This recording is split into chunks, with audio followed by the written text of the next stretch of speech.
the digital world. That is going to shape the future priests and future seminarians. The whole socio-political, cultural aspects of society, they are constantly changing. The damage to the environment and climate change and global warming is one of the major catastrophes in the world. And Pope Francis has clearly mentioned that it is a climate emergency. I do not remember the exact words of the letter of St. Paul. He mentions very clearly that he would like to restore the whole of creation in Christ, through him and with him and in him. During the last few years, I have been faithful to this theme in trying to restore creation in Christ. The damage to the environment and climate change and global warming is one of the major catastrophes in the world. And therefore, during the last few years, I have been trying to restore the whole of creation in Christ by various programs, by awareness, by certain actions. So it's not only the human person, but also the whole of creation. In the Archdiocese of Bombay, on the 1st of September 2018, Cardinal Oswald Gracious declared the Archdiocese of Bombay as a green diocese. And therefore, various steps have been taken. We had a eco-ambassador course. About 40 people from various parishes attended this course. Besides, we have prepared a booklet on Laudato Si. Then we had a seminar on banning of plastics. So some concrete steps have been taken now. We have various commissions in the Catholic Bishops' Conference. And one of the commissions now which has been started is Commission for Ecology. So society produces politicians, religious leaders. So what type of society we have, you will also have leaders. The people who join now compared to 40 years ago when I joined are quite different. Today they are joining when they are a little bit old. We were quite young when we joined. So the seminary formators could in a way form us. Now when you're 30 years old or 35 years old, it's a bit difficult to, in a way, form people. No, they're already formed. They have got the set ideas, the set views. So it's a big challenge in today's seminary. St. Pius College thrust is pastoral. So the seminarians who are being ordained are quite pastoral. They reach out to people, they are concerned about people, and they reach out to the periphery.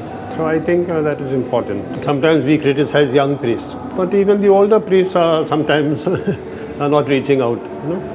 So we cannot say older priests are better than the younger priests, or the younger priests are better than the older priests. It all depends on the personal initiative and personal formation. I would not say any formation which is better than the other. It depends on the person, how you were formed or how you responded to God's call in the seminary and how you are responding now.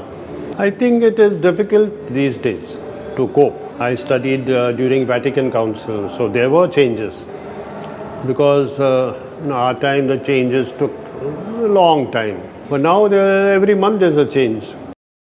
The digital world, I think that is going to shape the future priests and future seminarians. The digital world is going to influence our thinking, our actions. The mobile has a tremendous influence, but the whole virtual and artificial intelligence, all this will play a very important role in the formation of seminarians and all. And we need formators who are equipped to deal with this digital world.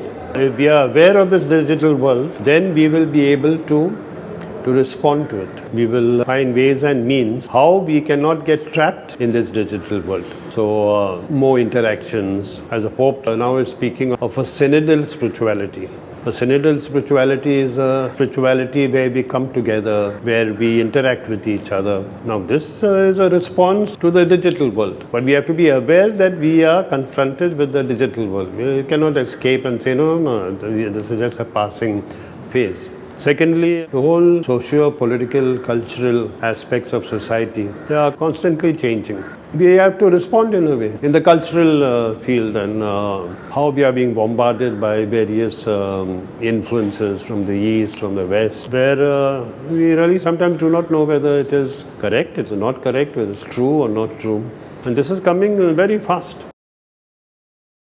One important aspect is that we need a lot of reflection. We need a lot of silence, not only for priests and seminarians, but for anybody in the world. That unless we keep silent, we reflect, and we look at reality. Otherwise, we will be just carried away by what is happening in the world. So we need, I think, one of the important things is sort of reflection, what we call prayer, where we go and pray and reflect on the signs of the times, on what is happening in the world. I think prayer, reflection, if you look at prayer in this aspect, sitting in front of God and reflecting on what is happening around. One theologian put it very well. We sit at the feet of Jesus and sit sometimes at the feet of India also and look at India, see what is happening, together with Jesus, and reflect on the situation. Especially this whole banking system has to stop, where we come, talk, give a class for 45 minutes. I would look at it as a more of an accompaniment, that formators accompany the students. A new type of classes where we sit at the feet of Jesus. I remember one priest, he became active in justice because his house was demolished, and that shook him. Giving classes on justice would have not shaken. But having seen his mother on the road, on the street, having his house demolished, that shook him. So I think a new type of classes has to be initiated in the seminary, and it will be easy because there will be few seminarians, and these seminarians can be accompanied and can be given a different type of training.